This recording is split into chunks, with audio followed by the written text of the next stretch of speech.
Sunday is Father's Day, whereas some would be enjoying, some would be celebrating,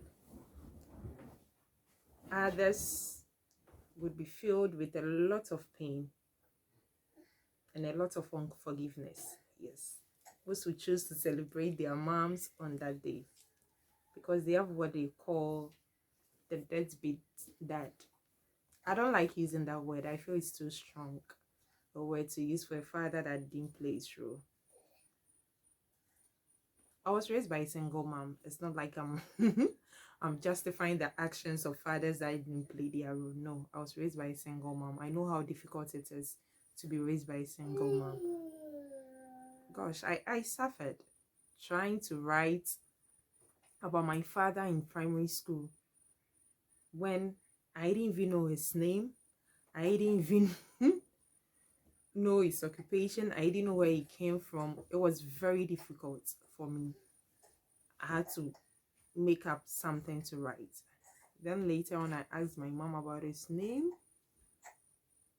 and his occupation and where he comes from. That was the most important things to me. I tried to reach out. I think when I got to SHS, I tried. Even in JHS, when I went for vacation at my auntie's in Oda, I tried to get to know him, to see him, because his wife and his other kids used to sell less than 20 meters away from my auntie. Yeah, well, that's in Kunim. You know, in Kunim will make a lot of noise, so that's normal. So I will usually go and pass by and greet them in an attempt to see my father. It was very difficult, but I never saw him. I tried, and there were times he knew I was around, but he never made an attempt to see me. It was like I said, it was difficult being raised by a single mom. Some of the things that kids from a single parenthood don't talk about is the difficulties. You see, aside the financial stress that it puts on the family, there are a whole lot of emotional and psychological trauma that goes on with the child. Yes. You see, whenever there is a breakup, it's the children that suffer. So as as a child of a single parent, of course I'm the one that was supposed to suffer. And it wasn't it wasn't easy. It wasn't easy. Financially, there was a lot of stress because I used to get sick as a kid. A lot, a lot. I used to move from hospitals to hospitals.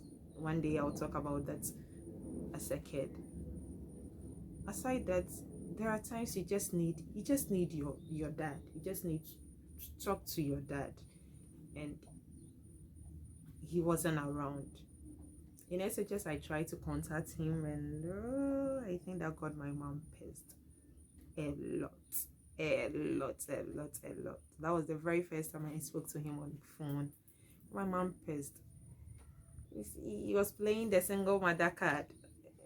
You're so ungrateful for everything that you've done. Think. Let me talk about this thing here. Being a single mother doesn't mean you deprive your child from trying to reach their dad. No matter what their fathers did, do not stop the child from trying to get in touch with their dad, because it does a whole lot of things for the kid. It does a whole lot of things for the kid that you, the mother, cannot provide. If the father is alive and the child tries to meet up, allow, unless the child doesn't want anything to do with the father, then that is different. But if the child tries to meet up, don't try to play the single mother card and try to emotionally torture the kid. I'm the one taking care of you, blah blah blah, and because of that, see, trying to feed on the emotions of the kid, that is, it's bad. most kids might not try to reach out to their father again, but then there will be this hole in them that the mom can never fit. No matter how hard they try, the mom can never fit unless the child insists they don't. That is a decision between the child and the father. That is a decision solely on the kid. If the child doesn't want to, then you cannot force him or her. Or once the child wants to, mothers, please, please, please, please, I'm pleading with you, allow them, allow them to try to reconnect. So back to it, we spoke, I think, once or twice, and well, that was it. We couldn't get in touch again. So I went to uni, I completed uni, completed my service, I was working and all that. And I tried to go to where he comes from, go to his hometown and look for him, where I know he is. So there was this funeral back at home, and I used the opportunity. When I went there, I didn't meet him. But you see, the funny thing is, I was going to a new place. All I knew was his name. And the job he did, I learned it was kind of popular, so people knew him. So when I boarded the car and I alighted, I told the driver that I'm going to Ediasa. Yes, Achimediasa. I'm going to this place, and I don't know the person I'm going to meet. So when he gets there, he should direct me to the most popular place or the most popular person to ask him or her about the whereabouts of my dad. When we alighted, he directed me to a shop. And then I went to the shop, and they directed me to the house, and even directed me to the store. I didn't meet any of them. I didn't meet him, neither did I meet his wife. So I wrote my contact. I saw a charcoal around, I wrote my contact there. And wrote, "This is your daughter. Please contact me. Please call me." And I left. So he reached out. He called once or twice. That was it. After that, I didn't hear from him again. I still wanted to see him because there was this emptiness in me. I just needed to talk to him. Yes, there was this thing inside me that I just had to talk to him for that trauma to be healed. Yes, so I contacted him again. No, I tried to reach out again. I had the opportunity to go to Oda during a friend's wedding, and I used the opportunity. And I went to use the same process of, now I knew the shop, but then I didn't know where he stayed. So I got to the shop, and then I saw someone. The shop was still locked. I saw someone who directed me to his house. Fortunately, I met him and his wife. That was the very first time I met my dad. I was filled with I can't really describe the kind of emotions I felt, whether I was happy, I was sad, I was nervous. I don't know the emotions I felt at that instant. I was just, maybe I was probably glad I'm meeting my dad for the first time. At least I can also say that I knew my dad. Yes. Probably that was the feeling I was hoping for. Got into talking and everything. But I think I went with an expectation which was wrong on my part. I went expecting him to apologize. And he never did. He didn't apologize for leaving me. He didn't apologize for not taking care of me. He didn't apologize for never making it to any of my hospital visits, any of the school's speech and prize giving, any event. He never apologized for it. In fact, what he told me was no, it was what the wife told me was, oh, I should even be very fortunate that I've seen him, because he has other kids that haven't seen him. But then through the visit, I got to learn that I'm not just the last one of my mom, I'm also the last one of my dad. And I also found On this interesting thing. I'm filled with so much humor. I love to laugh. I like to make light of situations, no matter how difficult it presents itself. I like to look at the brighter part. So I realized I took that from him because he tries to make things fun. Yes, he tries to lighten things up. I realized I took that from him. And oh, my dad is a very handsome man. Yes. He was, because unfortunately we lost him last year. So my dad is a very handsome man. See, Charlie, my papa a guy. So I found out about him. We talked about things. He asked if I was married. I wasn't married by then. Asked about my mom. Talked about everything and nothing. And then I left. When I left, then he introduced me to a man there that is my senior brother, my half senior brother. That was his firstborn, supposed firstborn, who took my contact. One day I was there and I received this call from a stranger. Now, when I picked up, at first I thought it was a scammer. It was someone who introduced themselves to me as my half sister. And then she gave the phone to another person that I spoke to, who happens to be my other half sister. Then I spoke to my other half brother. Oh, they were all checking up on me. Oh, that was it. Then, is it in 3 days time or in 2 days time, I received a call from that same number. The person called to ask me for for money. My half sister that I've never seen before, who has never done anything for me, called me and asked me for money. At that instant, I got pissed. Then I told the person on phone that even my sister May has never asked me for money. She's the one that sends me money. I got so pissed.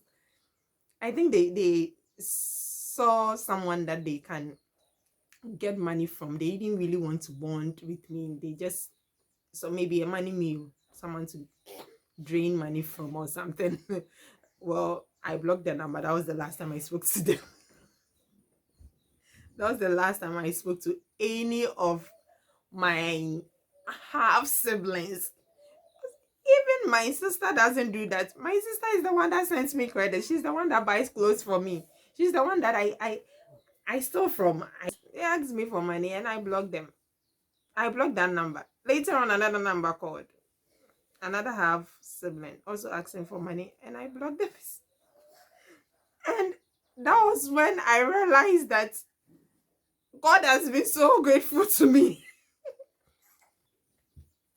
I'm trying to make light of this whole situation, even though it's not something to joke with. But it made me realize that I should be grateful to God, because one, my mom didn't teach me to be going around asking people for things. No, I wasn't. That wasn't how she raised us. So I was grateful. I'm not someone that would ask for things. I would rather work for it. So I was grateful for that part. But what that visit also did for me was that it made me realize my worth. I knew my worth, but then there was something missing. There was something strange that was missing. Made me realize how important I am. Made me realize a whole lot of things. But I didn't come back resentful. I didn't come back holding on to any pain or anything. No. In fact, I came back so free. I came back as if a burden has been lifted off me. I felt so light. I'd already forgiven my dad before I took that step. I think that is what helped me. I'd already forgiven him because I looked at the advantages of him not being part of my life. That advantages, one of the most important advantage being that it made me get close to God at a very young age. At a very young age, I had this deep relationship with God. because I saw him as my father. I saw him as my everything. And even when I need fees, I know I had to go to my mom, but then I'll first go to God and ask him. Yes, because he said he's my father. Yes. So everything, I'd rather go to God first before going to my mom. School fees, clothing, food, I always go to God. I always go to God. I always go to God. So probably if my dad was in my life, I wouldn't have had that deeper connection with God at a very young age. And it also made me strong. Yes. So looking at what my mom went through and everything, it taught me that, like, I can do it all. So far as I put my mind to anything, I can do it with the help of God. I can do all things through Christ who strengthens me. I can do it all. I can do it all. So I looked at the positive side and I forgave him. I forgave him because what we don't realize is, as we are growing, I think at times we get to understand our parents more. And what I realize is that some of them fought demons that they couldn't conquer. The first generation fighting these things, and it was probably not easy for them at all. So they chose the easiest way out, that is to leave, and they did. Says we must be better for the children we see around us. We must be better for everyone. And most importantly, you need to forgive your dad. You can't hold on to certain things. You can't hold on to it. If you don't forgive them, see, I don't want to go to the spiritual aspect of this whole thing. I want to stay more of the physical. Oh, yes. I don't want to go into the spiritual aspect of not forgiving your dad, and we all know it's not easy. It's not easy raising a kid, and they do not have any reason for abandoning us. But come on, that's what they chose. At the end of the day, it made you who you are. It made you a better person. So you need to be the better person. You need to forgive them. You can't be carrying this burden around and all that. I'm not saying you should have a relationship with them. No. Forgiving someone doesn't necessarily mean that continue to have a relationship with them. No. That's not what I mean. You can forgive someone without having a relationship with them. Take that burden off you. Take that pain off you. Forgive your parents. Forgive your parents. Some of you, it's not just your dad. You have mothers that are extremely difficult. Just forgive. At the end of the day, like I would always say, it doesn't take any letter out of your name. It actually helps you psychologically. You're okay. You become okay. There's this kind of peace that you feel. It's like a burden has been taken away from you. So, yes, you need to forgive. This Father's Day, this very Sunday, try to reach out to your dad if he's alive. If you've not made the step of going to visit him, then this very Sunday, try and make the step of going to visit your dad or calling them if they are still alive. If you've never seen them before, try to reconnect with them. It will help you a lot. Try and forgive them. Thank you.